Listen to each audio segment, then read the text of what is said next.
모비딕 다들 한 번쯤은 들어보셨죠? 근데 이 책이 정확히 어떤 이야기인지는 잘 모르는 경우가 많아요. 역사상 가장 유명하면서도 또 가장 많이 오해받는 소설, 그 진짜 이야기를 한번 파헤쳐 보겠습니다. 이 이야기의 핵심은 뭐랄까, 한 인간의 광기 어린 집념과 거대한 자연의 힘이 정면으로 부딪히는 그런 장대한 서사시라고 할 수 있어요. 모든 것의 시작은 바로 저 흰 고래를 향한 복수심이었습니다. 내 이름을 이스마엘이라 해두자. 아, 정말 유명한 문장이죠. 문학 역사상 가장 상징적인 첫 문장 중 하나일 거예요. 이 문장 하나로 우리는 이 끔찍한 이야기의 유일한 생존자, 바로 우리의 화자를 만나게 됩니다.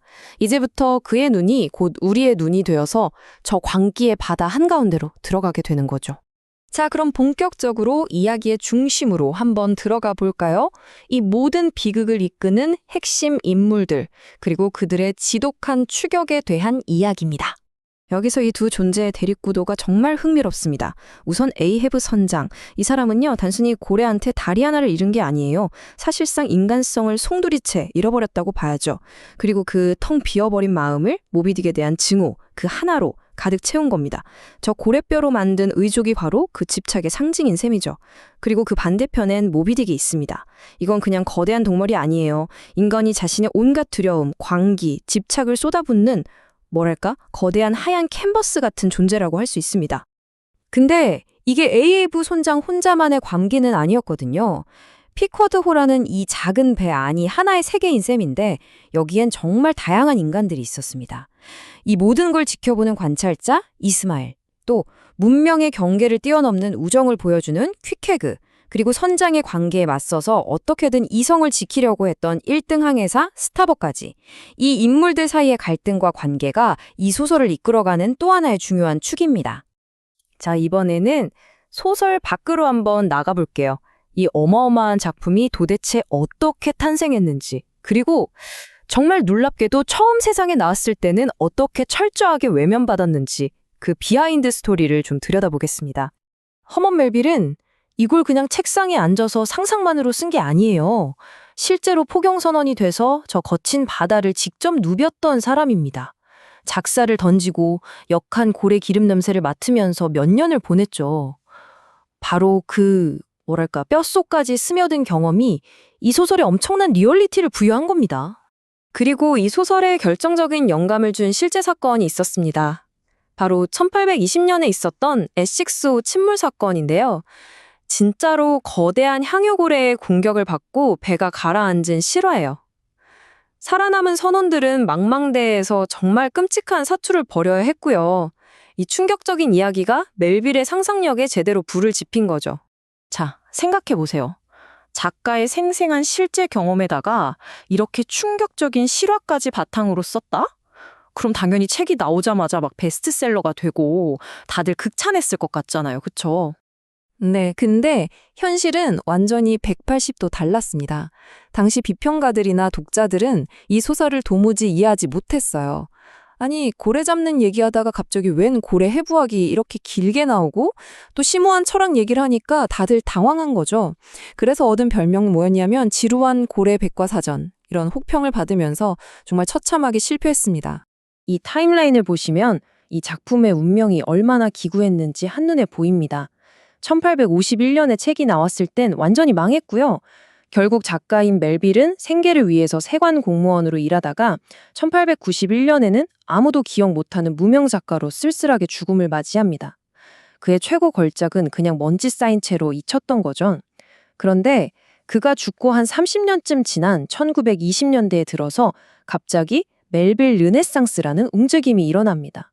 학자들이 아니 이런 미친 천주의 작품이 있었네? 하면서 이 소설의 진가를 재발견한 거예요. 그리고 마침내 모비딕은 세계문학의 반열에 오르게 됩니다. 실표작에서 불멸의 고전으로 정말 영화 같은 이야기 아닌가요? 자, 그럼 도대체 왜 이 소설이 뒤늦게나마 이렇게까지 위대한 작품으로 평가받게 된 걸까요? 이제 그 바다보다 더 깊은 상징의 세계로 한번 들어가 보겠습니다. 모비딕에 나오는 인물들은요, 그냥 단순한 캐릭터가 아니에요. 하나하나가 살아있는 상징, 즉 알레고리라고 볼 수 있죠. 예를 들어 에이헤브는 신이나 거대한 자연에 맞서는 인간의 오만과 광기를 보여주고요. 이스마일은 그 모든 걸 지켜보고 공감하는 우리 인간 자체를 상징합니다. 또 스타벅은 광기 속에서도 잃지 않으려는 이성을, 큐케그는 인종이나 문화 같은 모든 경계를 뛰어넘는 순수한 우정을 대표하는 인물이죠.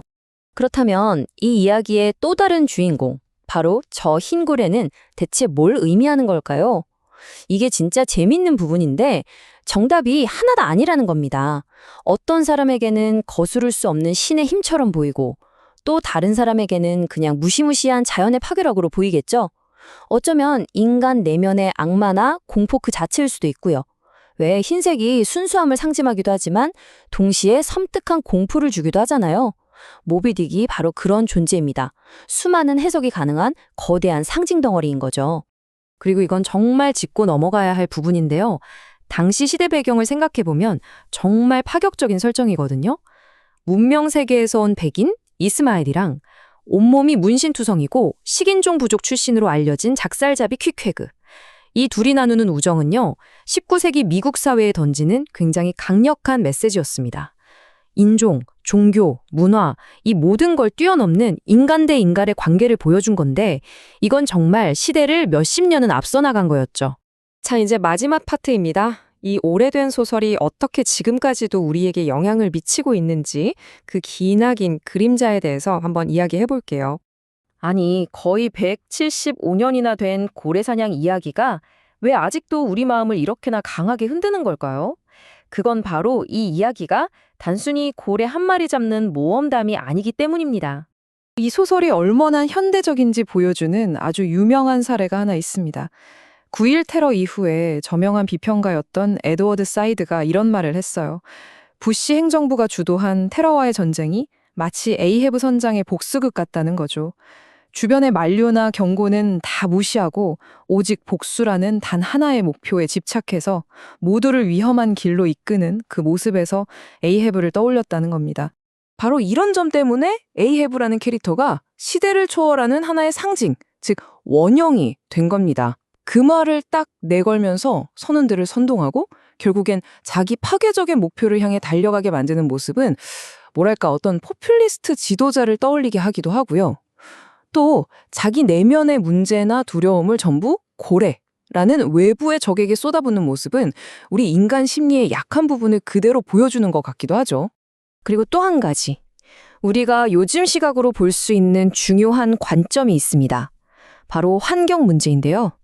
허먼 멜빌은 당시 산업화된 포경업이 향유고래를 거의 멸종 직전까지 몰고 가는 걸 바로 눈앞에서 목격한 사람이었어요. 그런 관점에서 보면 이 모비딕은 자연을 무자비하게 파괴하는 인간의 탐욕을 고발하는 아주 초창기의 환경 문학으로도 읽을 수 있는 거죠. 자, 그래서 마지막으로 이런 질문을 던지게 됩니다. 허먼 멜빌은 정말로 미래를 내다본 예언가였을까요? 아니면 한 가지에 대한 집착, 맹목적인 복수심, 그리고 그 끝에 찾아오는 파멸이라는 이 끔찍한 순환이 어쩌면 시대를 초월해서 계속 반복되는 우리 인간의 본질적인 모습은 아닐까요? 이 질문에 대한 답은 이 이야기를 읽는 우리 각자의 몫으로 남겨두겠습니다.